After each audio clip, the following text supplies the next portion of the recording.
Hello and welcome. आज का हमारा टॉपिक है protoplasm and nucleus. So let's start with protoplasm.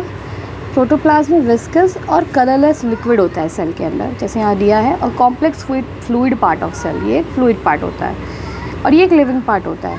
Thomas Huxley जो हैं उन्होंने प्रोटोप्लाज्म को फिजिकल बेसिस ऑफ लाइफ कहा है। एक सेल होता है, उसके अंदर न्यूक्लियस होता है, न्यूक्लियस के अलावा एक्सेप्ट न्यूक्लियस जितना भी पार्ट है, लिक्विड पार्ट उसके अंदर, वो प्रोटोप्लाज्म कहलाता है। प्रोटोप्लाज्म का कंपोजिशन होता है साइटोप्लाज्म प्लस न्यूक्लियोप्लाज्म।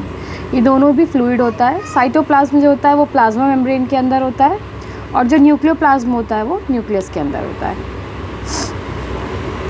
प्रोटोप्लाज्म में दो एडजेसेंट सेल्स हैं, वो एक साथ लिंक होते हैं बाय प्लाज्मोडेस्माटा, जो कि सेल वॉल के अंदर प्रेजेंट होता है और इसके कारण एक्सचेंज ऑफ मटेरियल्स होता है।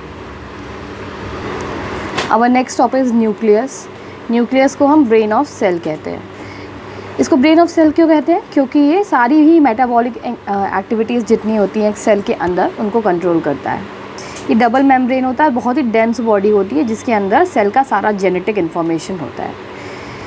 अगर कोई सेल है और उसका आपको पता लगाना है कि उसमें न्यूक्लियस है कि नहीं, उसका न्यूक्लियस होता ही है, ऑब्ज़र्व करना है तो उसको हम स्टेन कर देते हैं saffron methylene blue iodine solution से, तो आप उसमें न्यूक्लियस ईजिली ऑब्ज़र्व कर सकते हैं। देखते हैं क्या क्या कंपोनेंट्स होते हैं न्यूक्लियस के। न्यूक्लियस का पहला कंपोनेंट है न्यूक्लियर मेम्ब्रेन या फिर एनवलप। अब ये क्या होता है? ये बाइलेटरल होता है। इसमें दो तरह की मेम्ब्रेन्स होती हैं, आउटर और इनर, और जो इनकी लेयर्स होती हैं, these are separated by perinuclear space and contain nuclear pores for exchange of materials. इनकी जो लेयर्स होती हैं वो आपस में, इनका जो सेपरेशन होता है, जो उसके बीच स्पेस क्रिएट होता है, उसे हम पेरीन्यूक्लियर स्पेस कहते हैं। और इसके इसी जो कि न्यूक्लियर पोर्स कंटेन करता है, जिससे कि मटेरियल्स का एक्सचेंज हो पाता है। अब आते हैं क्रोमैटिन पे।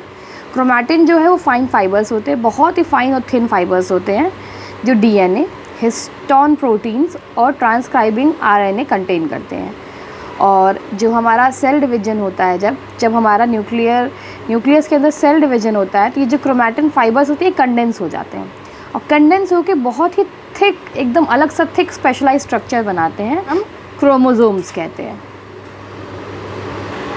और जो तीसरा पार्ट है न्यूक्लियस का, वो है न्यूक्लियोलस, जो स्पेरिकल मेम्ब्रेन लेस बॉडी होती है, यानी स्पेरिकल शेप के होते हैं। इनकी आउटर मेम्ब्रेन नहीं होती है, जिसके अंदर डीएनए, आरएनए और प्रोटीन्स होता है। तो ये था आज का वीडियो। अब नेक्स्ट वीडियो में हम सेल ऑर्गेनल्स कवर करेंगे और जितना भी ये सेल चैप्टर है इसको वाइंड अप करेंगे। Thank you.